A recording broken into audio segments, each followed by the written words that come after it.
Hi everyone, thank you for having me here today. My name is Patrick Chan. I'm an educational designer and developer at the University of New South Wales, Australia. The university has its main campus in Sydney and a smaller campus in Canberra. UNSW Canberra is actually a partnership between UNSW Sydney and the Australian Defence Force Academy. We offer a higher education program for the members of the Australian Defence Force across disciplines like art, business, cybersecurity, engineering, and so on. So I'm located in Canberra, the national capital of Australia. We are currently in lockdown for the last 2 weeks because of the COVID Delta variant crisis. But before that, we hadn't had any COVID cases for more than 12 months. This is not the first time that we lock down everything and switch our teaching to online delivery, but every time this happens, it just reinforces our belief that e-learning is going to be a reality moving forward. Along the same lines, we've seen institutions paying a lot of attention to digital assessments, especially when face-to-face interaction is not an option. So today I'm going to talk about our paper on a conceptual framework for navigating and enhancing the use of digital assessment. First, we're going to look at digital assessment or DA in general. We'll then introduce our proposed framework for DA development and its dimensions. And finally, we'll take a closer look at the online testing landscape and use this framework to analyze how DA is being used in practice. We are just going to focus on the major high-level aspect of DA. For the detailed description of our analysis, please refer to our paper.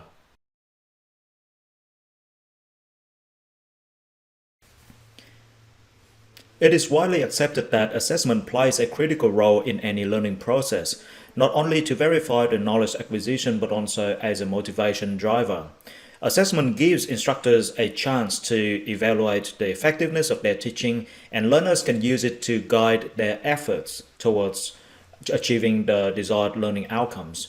So digital assessment or DA is defined as an end-to-end assessment process in which digital technology is applied for delivering the assessment task, recording responses, and providing feedback to learners. This approach streamlines instructor workflows and enhances feedback to students. The adoption of technology for assessment offers some benefits over traditional paper-based assessments. For example, online tests are flexible and ubiquitous in the sense that they can be accessed virtually at any time, anywhere, with any device, and in any format. Not only DA improves administrative process, but it also offers a wide range of pedagogical affordances. The benefits of DA did not come without great challenges, including concerns over assessment integrity and security, and the complexity related to mass online testing. There is a growing need for a conceptual framework that guides the development process of DA to validate and justify the design and the development decisions. It increases the reusability, transferability, adoption of effective assessment design patterns into different or new learning contexts. And finally, the framework can be used as a common design language to encourage conversations, improve communications between the stakeholders. Here is a typical DA development process. Different parties are involved and have vested interest in this process. These parties include students and the so-called DA practitioners such as educators, learning designers, and technologists. We work together to produce a set of requirements for the design and the development of DA. These requirements, together with the desired learning outcomes, are used as a basis for the subsequent analysis and design process.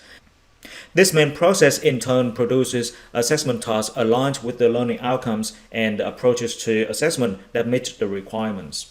The framework we proposed aims to support DA practitioners with the analysis and design process, i.e. designing optimal DA solutions by prioritizing and synthesizing requirements and considering important aspects of DA. Our DA development framework captures 5 critical areas or dimensions that we should consider when developing our DA solutions. They are efficiency, pedagogical affordances, support and feedback, analytics and insights, and academic integrity and system security. We also utilize a maturity model to measure the progressive development of DA strategy, and we call that development levels. There are 3 levels ranging from low to high developed: quick start, improve, and optimize. Depending on the time and the resources allocated to each level, the assessment requirements can be prioritized differently between levels. For instance, the quick start level may have a narrow focus on administrative efficiency, such as auto-grading of the assessments, whereas the improved level may expand the development scope to include assessment authenticity. For example, we can use software tools to construct assessment responses. It's really important to note that the scope of these levels is defined by the DA practitioners, so they can ensure that the adopted model fits their learning context and purpose. And finally, resources are required for designing and implementing a DI solution according to the target level of development. Resources can be indicated by monetary terms or the number of staff or the development weeks. The first DA dimension in the framework is efficiency. So using technology for assessment can save instructors a lot of time and efforts in question design and grading. The saved time can then be used in more productive ways, such as engaging with students and providing them with feedback and support. Students can benefit immensely from online assessment with the ability to take their tests at places and times of their choosing and receive timely feedback and results. At the institution level, we have increased enrollments, constrained budgets, and higher expectations from students. So institutions have to look for technologies that can optimize their practices, including streamlined processes, cost saving, and quality assurance. Today's students rely very much on the ubiquitous use of technologies in their learning and work. However, the traditional summative assessments remain very low-tech, with the exam venue completely isolated from the outside world and with no technology applications permitted in the exam venue. Now, this switch everything off approach to assessment really contradicted students' experiences of learning, work, and social life. The real question here is, how can we make assessment more authentic, useful, and engaging? There are many ways to do this. We can give students an experience that is similar to what they would do in their professional life later. That is, to use specialized software applications to solve a real-world problem and construct it as their responses to the assessment questions. For example, we can allow students to use Excel in their accounting exams or simulation software in engineering assignments. And here is a list of tools that can be used for different assessment intentions. For digital assessment to run smoothly, we need to provide both technical and pedagogical support to the users, instructors, and students. It is widely accepted that good feedback improves learning. A good feedback needs to be useful and feed forward. The key things here is, as an instructor, can you see a way that students can use the feedback to improve? What is it they really need to know in order to improve? Because if the feedback doesn't help them to do better in the next assignment, then it's probably not worth giving. So good feedback has to be formative. It's got to allow them to grow and to learn from the feedback. And ideally, it would also give them some way to reflect on their performance. Online assessment has generated a huge volume of data, such as grades, responses, and student interaction with the assessment platforms. This rich data is indicative of learning performance, teaching effectiveness, and student overall experience. In practice, assessment data is often combined with other data sources, including activity logs, student demographics, curriculum information, and so on. This allows us to identify the potential factors affecting learning and performance. For example, is there a correlation between performance and engagement, or certain demographic traits, or the course features? All of this data has the potential of enable effective educational intervention and inform our curriculum design. At University of New South Wales, Canberra, we collected assessment data and developed a Power BI dashboard in which we can progressively track the student performance. So we have the grade distribution visualized by the assessment items or by the learning outcomes. It also allows us to take a snapshot of the individual performance in comparison with the class average. Now, in this case, the student not only got the final grade higher than the class average, he also outperformed in all other individual assessment items.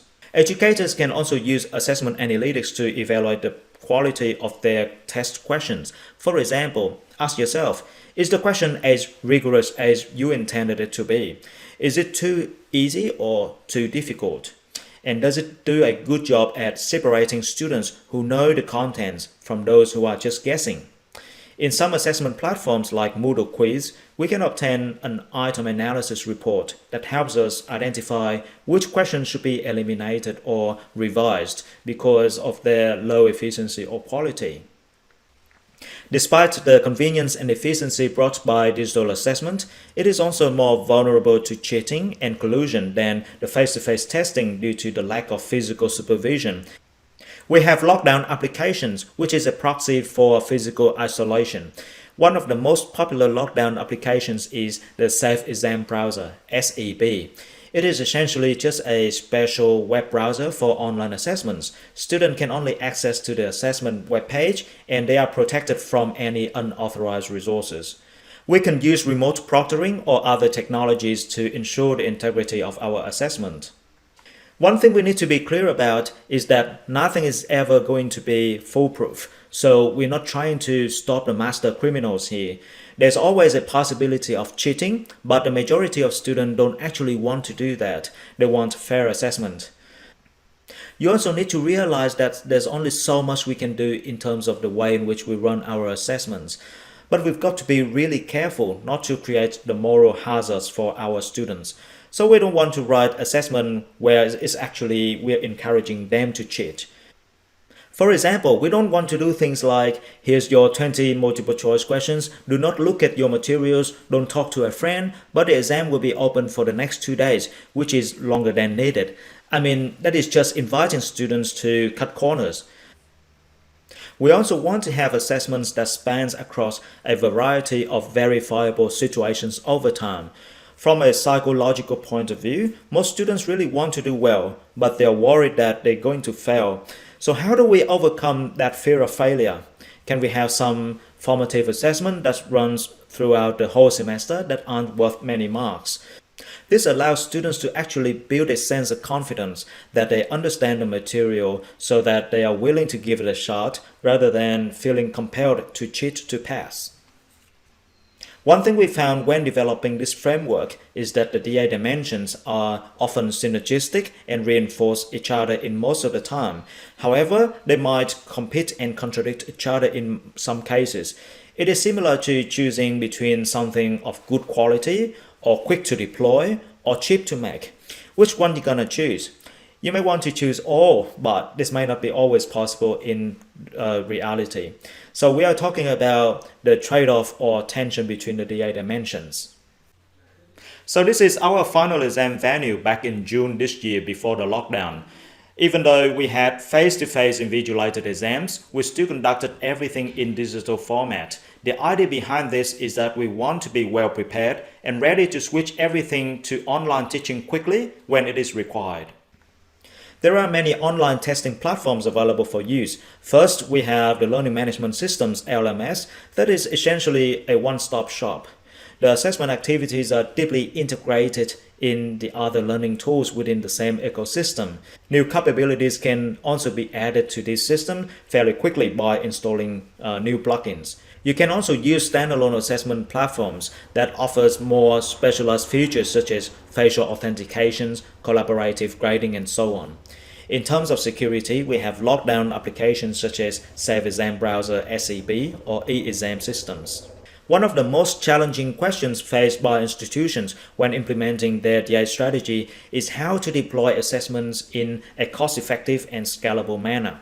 There are currently two options for conducting online exams. Either institutions provide their students with equipment to take the exams, or students are allowed to use their own equipment or bring your own device BYOD approach.